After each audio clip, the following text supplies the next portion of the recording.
क्या middle east में फिर से एक नए युद्ध की पटकथा लिखी जा रही है? और ये युद्ध निर्णायक होगा, क्योंकि जब भी युद्ध हुआ है आपने ये देखा है कि पूरी दुनिया में इसका प्रभाव पड़ा है। चाहे वो कहीं का भी युद्ध हो, चाहे वो रशिया यूक्रेन का युद्ध हो, चाहे वो इज़राइल और ईरान का युद्ध हो, हर युद्ध का प्रभाव पड़ा है। और फिर से मिडिल ईस्ट में ये कसकसाहट उठ रही है, मतलब फिर से चिंगारी जल रही है, युद्ध के लिए एक नई भूमिका बन रही है।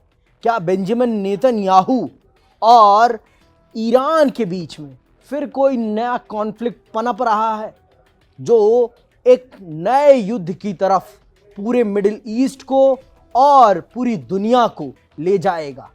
क्योंकि अभी कुछ महीने पहले ही एक युद्ध खत्म हुआ था और उस युद्ध को खत्म करने आया था अमेरिका, उसके B-2 बॉम्बर आए थे और दुनिया ने देखा कि कैसे तबाही मची। पूरी दुनिया ने समझा कि हाँ, जब युद्ध होता है तो तबाही होनी लाजमी है।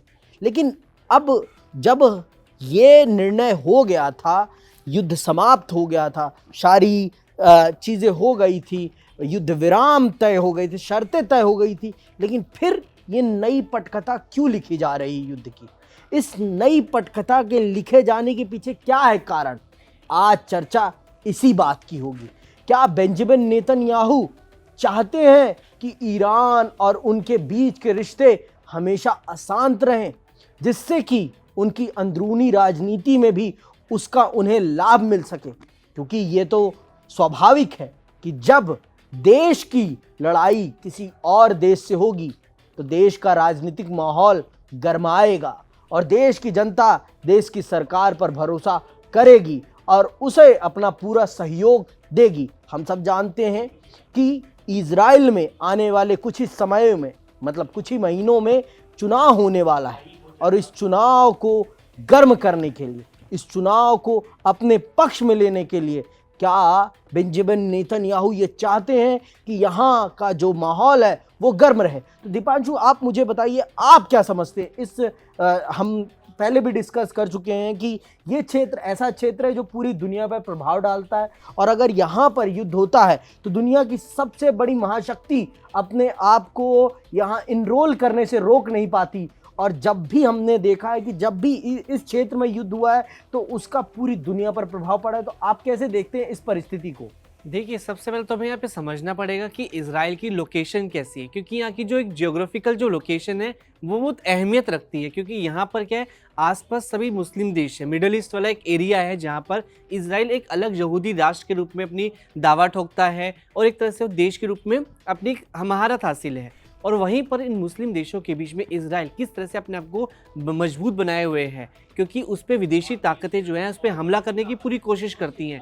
ऐसे कई मौके हैं। अगर हम 2025 की बात करें तो जिस तरह से एक टेंशन का माहौल बना रहा था ईरान और एक तरह से इज़राइल के बीच में, तो उस माहौल की नज़र से अगर हम देखें तो यहाँ पर हालात ख़राब हैं। और अब जिस तरह से भी आपने बात बताई कि नेतन्याहू चाहते हैं कि अमेरिका की जो इंटरवेंशन है, एक तरह से जो बिचौलिया, मतलब एक तरह से बीच का जो एक हिस्सेदारी है, मतलब उसमें दखलंदाजी वो बढ़ती रहे, बरकरार रहे, ताकि इज़राइल का एक अस्तित्व भी रहे, इज़राइल अपने घरेलू स्तर पे भी मजबूत हो, नेतन्याहू जो है वो अपनी सत्ता को मजबूत कर सके। तो इसके बहुत अलग अलग एंगल्स है समझने के लिए। तो यहाँ सबसे बहुत ज़रूरी क्या है, लोकेशन, क्योंकि मुस्लिम देशों के बीच में इज़राइल अपने आप को मजबूती से तैनात करे हुए है, अपनी मौजूदगी बनाए हुए हैं।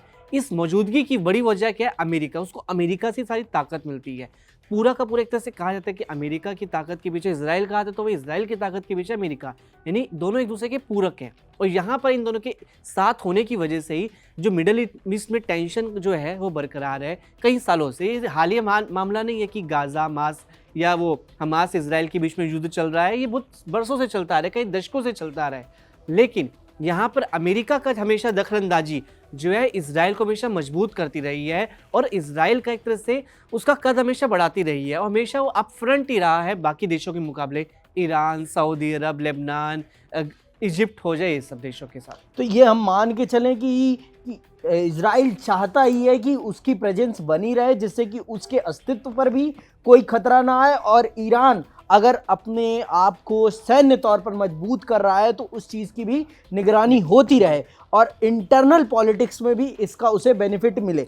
और ये मैं आपको बता देता हूँ, अपने दर्शकों को ये जानना बहुत ज़रूरी है कि आप जब भी एक अंतर्राष्ट्रीय मुद्दा उठा देते हैं राष्ट्रीय राजनीति में, तो इसका आपको बेनिफिट मिलता ही मिलता है। जो सत्ता में है वो इस चीज़ को भुना पाता है और अपनी राजनीतिक महत्वाकांक्षा को उसके माध्यम से पूरा करता है। और अब मैं आपसे ये पूछना चाहूँगा दीपांशु कि यहाँ सबसे बड़ी बात तो ये है ही है बेंजामिन नेतन्याहू की अंदरूनी राजनीति की बढ़त इस चीज़ से। और आप इसे कितना देखते हैं कि ईरान और अमेरिका का जो कॉन्फ्लिक्ट है, इस कॉन्फ्लिक्ट का कितना फ़ायदा उठाते हैं बेंजामिन नेतन्याहू?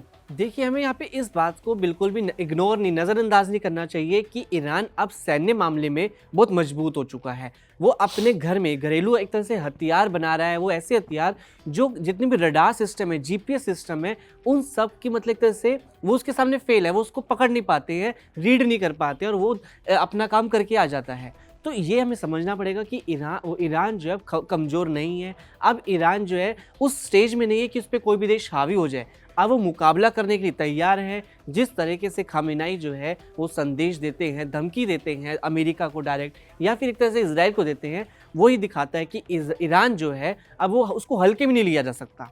और वहीं दूसरी तरफ अगर हम बात समझे कि ट्रंप ने जिस तरह से, अगर इसी साल में मई के वक्त की बात है कि हमले जिस तरह से किए थे, जिस तरह से अपने बम वर्षा की थी, उनके दावा किया था अमेरिका ने कि हमने ईरान के कई न्यूक्लियर साइट्स को तबाह कर दिया है, वो एक टेंशन क्रिएट हुई थी। लेकिन उस टेंशन से एक माहौल जो था वो पक्ष में किसके गया? इजराइल के पक्ष में गया। नेतन्याहू का जो एक तरह से जो एक पक्ष था वो मजबूत हो गया और नेतन्याहू को इससे बहुत फ़ायदा मिला है। इसी वजह से नेतन्याहू ने ये हमेशा से बार बार जो है ये विवाद एक तरह से खड़ा किया कि ईरान कुछ ना कुछ पर्दे के पीछे से गहरी खाइयों में एक तरह से वो परमाणु बना रहा है, ताकि मामला ज्वलंत रहे, ताकि मामला हमेशा लाइमलाइट में रहे, अमेरिका की इस पर नज़र रहे और अमेरिका हमेशा कुछ ना कुछ हमारे सपोर्ट में उस पर हमला करते रहे, ताकि विवाद रहे। और विवाद रहेगा तो इसका पूरा का पूरा फ़ायदा जो है, पूरा का पूरा बेनिफिट जो है इजराइल को मिलता दिखेगा यहाँ पर। तो ये सच है, इसमें तो कोई दो राय की बात नहीं है कि इजराइल की प्रेजेंस, इजराइल का अस्तित्व अमेरिका के सहयोग पर निर्भर करता है। और अगर अमेरिका का सहयोग मिलना बंद हो जाएगा, अमेरिका अगर एक क्षण के लिए भी अपनी नज़र इजराइल से हटा लेगा, तो ये इजराइल के अस्तित्व पर एक बड़ा प्रश्न चिन्ह बन जाएगा। इसीलिए वो चाहते हैं कि हमेशा अमेरिका की नज़रें हमेशा मिडिल ईस्ट पर बनी रहे, और ईरान की जो सुगबुगाहट है, चाहे वो कैसी भी सुगबुगाहट है, उस सुगबुगाहट को बेंजामिन नेतन्याहू ऐसे प्रदर्शित करते हैं पूरी दुनिया के सामने जैसे कि वो ऐसे परमाणु हथियार बना रहा है जो पूरी दुनिया को बर्बाद कर देगा। लेकिन वहीं ईरान कहता है कि हम परमाणु हथियार अगर बनाएंगे भी तो वो अपनी रक्षा के लिए, हम किसी को उसके माध्यम से नुकसान नहीं पहुंचाएंगे। लेकिन ये एक प्रश्न है, क्योंकि जब भी आप हथियार बनाते हैं तो उसमें सिर्फ आप अपनी सुरक्षा का मतलब ही यही होता है कि आप पर हमला होगा तो आप उसका प्रयोग करेंगे। इस चीज़ को भी समझना हम सब के लिए भी ज़रूरी है, और हम सबको ये भी जानना बहुत ज़रूरी है कि ये जो इजराइल है और ये जो क्षेत्रफल है, इस क्षेत्रफल को प्रोटेक्ट करने की जिम्मेदारी अमेरिका ने अपने कंधों पर उठाई रखी है, और इसी के माध्यम से अमेरिका इस मिडिल ईस्ट की राजनीति को कंट्रोल भी करता है। और हम चाहेंगे कि कभी भी युद्ध की परिस्थितियां ना पनपे, लेकिन परिस्थितियां ऐसी बन जाती हैं कि युद्ध हो जाता है। अब इस चीज़ को समझना इजराइल, ईरान और अमेरिका की बात है। हम तो अपनी तरफ से ये प्रयास करते हैं कि आपको समझाएं कि इसके पीछे की क्या है राजनीति, और इस राजनीति को समझना बहुत ज़्यादा ज़रूरी है। और वर्ल्ड वॉरियर में हम आपको यही चीज़ें बहुत ही आसान शब्दों में, बहुत ही सरल भाषा में समझाने के लिए प्रस्तुत होते हैं, और फिर हम कल प्रस्तुत होंगे। इसी के साथ हम विदा लेते हैं, और आपसे एक ही आग्रह है कि आप हमारे प्लेटफॉर्म कड़क को अपना पूरा सहयोग दें, हमारे शो को अपना सपोर्ट दें, और अपने सुझाव कमेंट बॉक्स में ज़रूर बताएं। इसी के साथ हम विदा लेते हैं। जय हिंद, जय भारत।